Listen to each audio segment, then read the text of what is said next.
Bhuvaneswari madam భరించలేమమ్మా భరించలేము.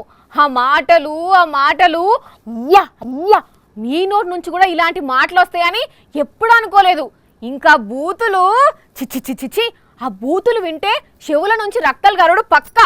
మిత్రులతో పోరాడినప్పుడు కొన్ని పదాలు తూలుతాం, నన్ను తిడుతుంది. మొన్న కూడా ఆవేశంగా ఒక పదం తూల ఫోన్ చేసి మళ్ళీ తిట్టింది. అంటే ఒక క్రమశిక్షణ పుట్టిన దగ్గర నుంచి నేర్పించింది మా తల్లి,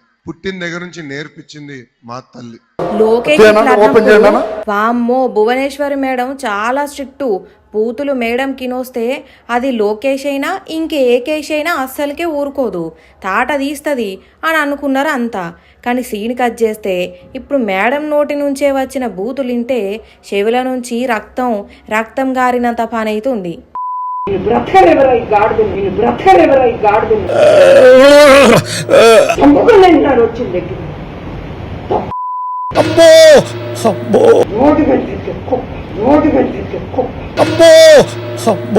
చెత్త నా కొడుకుని చెత్త పట్ల కొట్టి కూడా ఆశాలు వేస్తారు.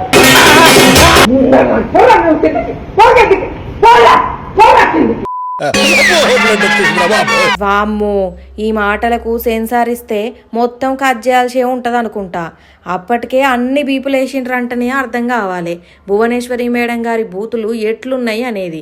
గాడిదలు, రోడ్డున తిరిగే కుక్కలు, చెత్తనా కొడుకులకు, చెత్తబుట్టలో పుట్టినోళ్ళు, అడుక్కు తినేవాళ్ళు అని మొదలుపెట్టి ఇంకా అనరాని మాటలన్నీ అనేసింది.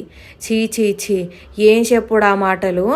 ఇంకా మీకంటే నేను పెద్దింట్లో పుట్టినదాన్ని అనుకుంటా మాటల్లోనే పెద్దందారితనాన్ని చూయించి మీకంటే పెద్దింట్లో పుట్టిందా. వామ్మో భువనేశ్వరి మేడం మాటలు కాదు బూతులు మరీ ఇంత ఘోరంగా ఉంటాయా చీ అనేటట్టు మాట్లాడింది. మరి ఈ ఆడియో ఎట్లా బయటకు వచ్చిందో కానీ ఇంటర్నెట్లోనైతే ఇరుగా మరుగా వైరల్ అయ్యేసరికి లోకేష్ అన్నదానికి విరుద్ధంగా భువనేశ్వరి మేడం గారి మాటల క్రమశిక్షణ మామూలుగా లేదు కదా అని అంటున్నారు కొందరు. ఉంటాయి ఫ్లైట్ ఎక్కి ఫ్లైట్ దిగి వెళ్ళిపోవచ్చు ఎక్కడికి కావాలన్నా. మీరు ఎంత బలవంతం చేసినా వాళ్ళు రారు సార్. చంద్రబాబు నాయుడు గారు అంత పచ్చి అవకాశవాది, రాజకీయాల్లో అంత దౌర్భాగ్యంగా అబద్ధాలు చెప్పే రాజకీయ నాయకుడు ఎవరిని చూడలేము మనం. అవకాశవాదులు, అబద్ధాలు, లట్కోర్ పనులు అవన్నీ ప్రజల కోసమే అంటున్నాడు. ఆయనకి మానసికంగా స్థిమితం లేదు. 75 ఏళ్ల వయసు వచ్చింది పాపం. అల్జీమర్స్ డిసీజ్ ఉంది. నేను ఇంత ముందు కూడా చెప్పా. మీకు ఎట్లా తెలుసు? పొద్దునోడి మాట్లాడతాడు, మధ్యాహ్నం మాట్లాడతాడు, సాయంత్రం మాట్లాడతాడు. ఈసారి గెలిపిస్తే రాష్ట్రాన్ని డెవలప్ చేస్తాడట. 3 సార్లు ముఖ్యమంత్రిగా పనిచేసి 2 సార్లు గెలిచి ఇప్పుడు దాకా ఏమీ చేయనాడు, మళ్ళీ చేస్తానన్నా అంట. ఆడు కొంగల మల్లయ్య కథలాగా ఉంది. కొంగల మల్లయ్యనా? నడిమిట్లా ఈ మల్లయ్య ఏడికించి వచ్చింది సార్? ఆడు ఒకడు కొండ మీద కూర్చొని నీలంటాడిని నాలంటాడిని బెదిరిస్తా ఉంటాడు. ఏమని బెదిరిస్తాడు?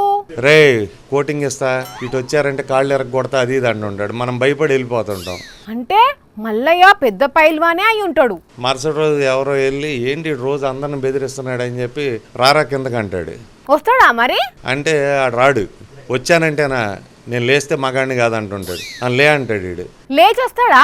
తీరా చూస్తే ఆడు లేవటానికి 2 కాళ్ళు ఉండవాడికి. లేవనేమో శాత కాదు గాని వచ్చేటోళ్ళను పోయేటోళ్ళను బాగానే బెదిరించిండు. అట్టా చంద్రబాబు ఆ కొంగల మల్లయ్య ఒకటే. కొంగల మల్లయ్యకు తాత ఈ చంద్రబాబు. అందుకే లోపట భయం ఉన్నా మీదికి మాత్రం బిల్డప్ బాబాయ్ లెక్క ఫోజులు కొడుతున్నాడు.